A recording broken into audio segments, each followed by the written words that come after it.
Hello everyone, আসসালামু আলাইকুম। আপনাদের মাঝে আবারও হাজির হয়ে গেলাম। আমি নুনিয়া মাছ রান্না করব, সেই জন্য আমি নিয়েছি কদু পাতা। আমি এখানে বাংলা কদুর পাতা নিয়েছি, কারণ বাংলা কদুর পাতা দিয়ে নুনিয়া মাছ খেতে অনেক ভালো লাগে। দেখতে পাচ্ছেন আমি কিভাবে কুটে নিলাম। এখন আঁশগুলো ফালানো হয়ে গেলে পাতাটা কেমন বড় দেখতে পাচ্ছেন। এরকম করে আমার সব পাতা কোটা শেষ। নিয়ে নিচ্ছি আমি নুনিয়া মাছের লেজটা আমি ফেলে দিব, লেজের অংশটাও কুটে নিচ্ছি।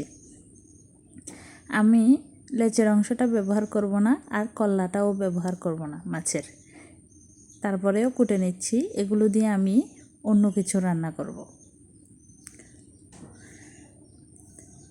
মাছের অংশগুলো আমি শুধু ব্যবহার করব নুনিয়া মাছ খাওয়ার জন্য পাতা দিয়ে। আমি আমিষটা সহ কেটে নিচ্ছি, কারণ যদি আমি বটি দিয়ে আমিষটা ফেলতে যাই তাহলে আমার মাছটা ভেঙে যাবে। শুধু আঁশগুলো ফেলেই নিয়ে নিব মাছ। এখন ধোয়ার জন্য রেডি। ধুয়ে নিচ্ছি আমি আলতো হাতে।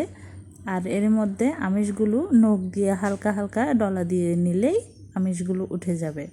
আমার মাছ ধোয়া কমপ্লিট। দেখতে পাচ্ছেন আপনারা আমার মাছ কদু পাতা ধোয়া শেষ। কত বড় হয়েছে মাছগুলো পিস দেখতে পাচ্ছেন, দেখাচ্ছি আপনাদেরকে। আর নিয়ে নিচ্ছি আমি পেঁয়াজ কুচি। এখানে আমি 4টা পেঁয়াজ দিয়েছি। দিয়ে দিচ্ছি কাঁচামরিচ কুচি, ধনে পাতা কুচি। এর মধ্যে দিয়ে দিচ্ছি 1 চামচ মশলার গুঁড়ি। দিয়ে হালকা একটু লবণ দিয়েছি, কারণ লবণটা না দিলেও চলে, নুনিয়া মাছের মধ্যে লবণ থাকে সাধারণত। তারপরে আমি হালকা দিয়েছি, কারণ আমার পেঁয়াজ বেশি। আর এরকম করে ভাজ করে করে নিয়ে নিচ্ছি কদু পাতা। মাঝখানে দিয়ে নিচ্ছি প্রথমে পেঁয়াজ, কদু পাতার উপরে পেঁয়াজ দেওয়া হয়ে গেলে দিয়ে দিচ্ছি আমি নুনিয়া মাছটা।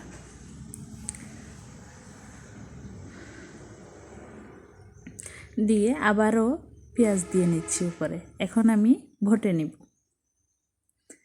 দেখতে পাচ্ছেন কীভাবে বটছি।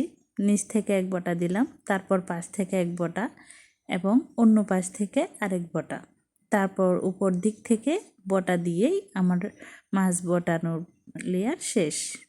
এখন আমি রেখে দিব। এরকম করে সব মাছ বটে নিয়েছি। কড়াই দিয়েছি চুলাতে, দিয়ে দিচ্ছি 3 টেবিল চামচ পরিমাণ রান্নার তেল।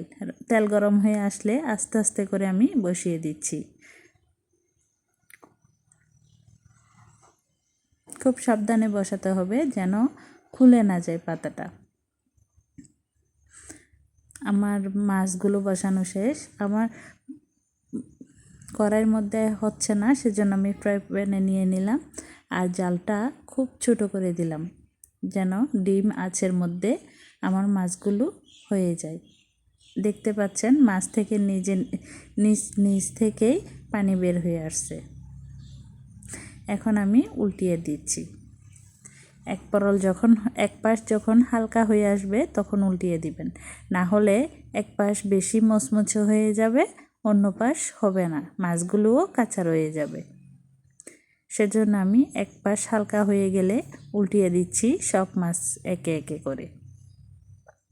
আমার এক পাশ উল্টানো শেষ, সেজন্য আমি ঢেকে আরও 5 মিনিট রান্না করে নিলাম। 5 মিনিট পর আবার উল্টিয়ে দিচ্ছি, যেন পুড়ে না আসে এক পাশ থেকে, আর মাছগুলোও ভালোভাবে হতে পারে। দেখতে পাচ্ছেন আমার সব মাছগুলো কীভাবে উল্টাচ্ছি আমি। খুব আলতো হাতে উল্টাতে হবে, না হলে পাতাগুলো খুলে আসবে।